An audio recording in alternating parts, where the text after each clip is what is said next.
Sláinte, everyone. Darren Lynch with Irish Titan here for another episode of Commerce Over Craic at Reraw, our favorite Irish pub in Vegas, right outside of Mandalay Bay, where Shop Talk 2026 is being held. We're here with Michael from Test Party, not Test Pilot, Test Party. How you doing, Michael? I'm good. So good to see you, Darren. Good. Thanks so much for having me. Yeah, of course. Yeah, looking forward to our conversation. Yeah, same. So let's kick things off with you sharing a little bit about Test Party. Cool. Yeah, we make websites compliant for the Americans with Disabilities Act, for the ADA. So we just help our customers avoid lawsuits and grow SEO and GEO compliance. What I love about how you just described that is it's to the point, easy to understand. Super. I also think that there is a very tangible and specific need for that. Yeah. And I think that the case law is emerging to be a little more shaped in that field. It's not quite the Wild West that it used to be. Yeah. And so I think that the need for it is there. Yep. I also think that there's an opportunity in the e-com space for a real focus on that. So thank you for that. Of course, yeah. I mean, it's funny. We started the business focusing on enterprise. So think like Fortune 10, Fortune 50 insurance companies. And we kind of narrowed down to e-com because we realized like these are the folks getting hit with lawsuits. Yep. There's a bunch of like predatory lawyers. It's the same 15 firms that file 5,000 lawsuits a year. Yep. And all these e-com brands are settling for 15, 20 grand. Right. When they could be putting that towards revenue generating activities or more research or more R&D, right? And so it's like, it's kind of an interesting industry and a space to play in. And, you know, I wrote my senior thesis on privacy. So I've been thinking about compliance for at least the last 10 years. And so privacy, accessibility, strike-through laws, subscriptions, like anything someone can get sued for is what we start to think about. But we start with ADA, but we're going to go into everything. Yeah, that's good. I think that's great. And I think you have a real opportunity in the e-com space. So. Yeah, it's a great space. Cool. Yeah. Well, let's start the conversation around some of the higher level topics and more frequent things we're hearing people discuss here at Shop Talk this year. So what are you hearing? One thing that I hear, and it's not even compliance related, but we talk to a lot of agency partners.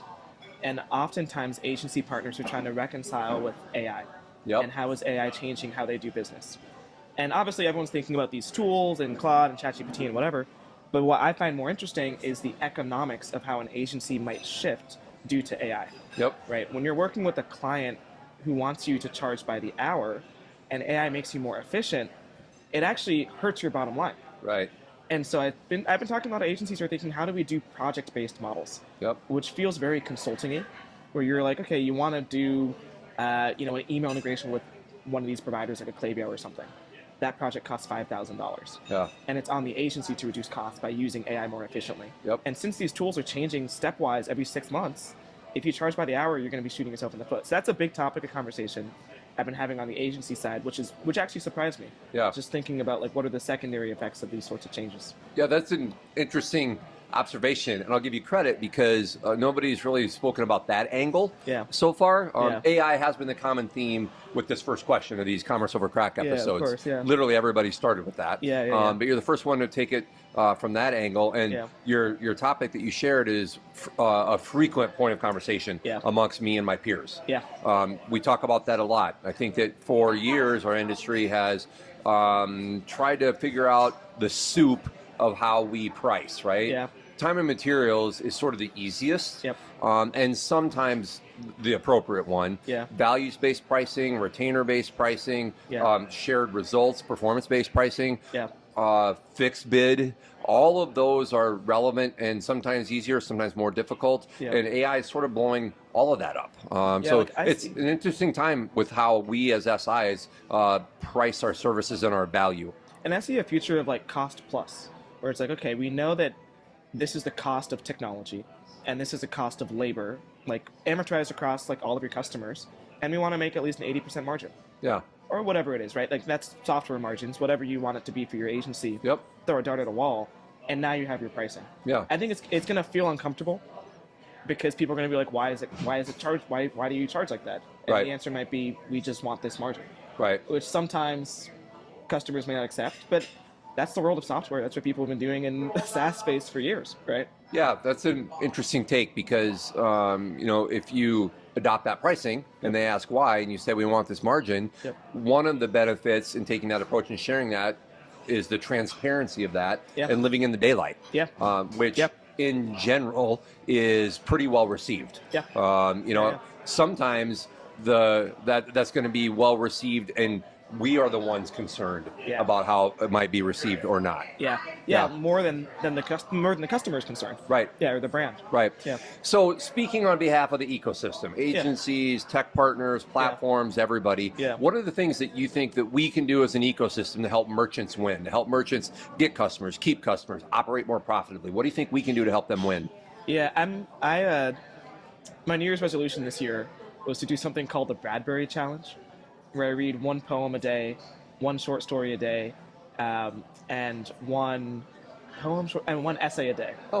And I bring it up because I think there's a certain level of like cross-disciplinary insight that reading poetry informs to my like tech leadership as a CEO and founder of Test Party. I think like when I look at the ecosystem, I do think that like there's the poets, which are the agencies, or maybe the poets or the brands. If you like poets, then you're a poet. I've been called a lot of things. I've never been called a poet. That's you. You're a poet. You're an Irish poet. Although actually, in my LinkedIn profile, I jokingly changed it to say "ecom beat poet." Yeah. There you go. See? He's the poet of the industry. Little serendipity there, I guess. Yeah. Okay. And then we have the essayists, right? Who are like, I don't know, maybe they're like the brands are building this content, right? And then we actually have the people like us, the tech partners. Yeah. I guess we're not poets or essayists. Maybe we're somewhere in between, right? Or the short stories. Yeah.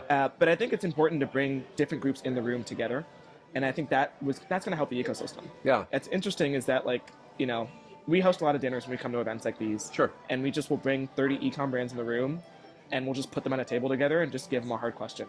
Yeah. And we always ask like, what was the biggest challenge you had in the last month? Yeah.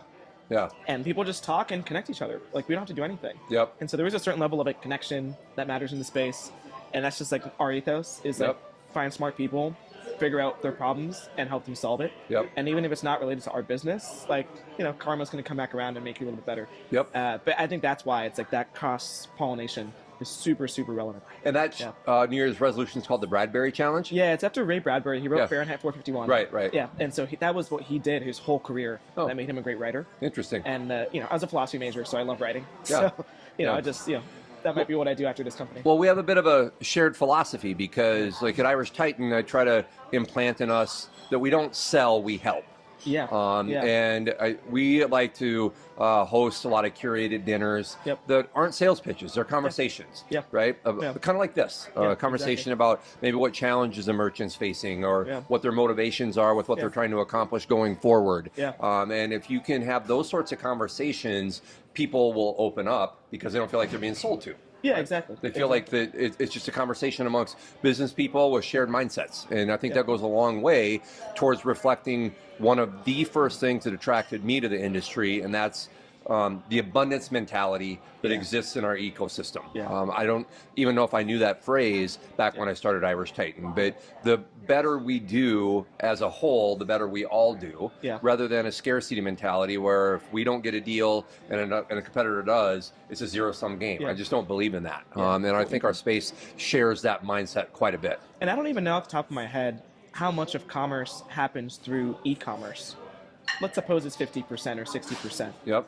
There's still another 40% of the world's commerce dollars that are not on the internet. Right. So the conversation should always be not like how can we fight to get the best commerce dollar from e-commerce, but how do we expand non-e-commerce dollars to be on an e-commerce platform. Right. And when you think in that sense, like of global GDP, there's a ton of money that's not going through e-com channels. One of the things that I would imagine will happen over the next few years that our Commerce Over Crack episodes here at ReRaw is we will start talking more about commerce. Our title is Commerce Over Crack.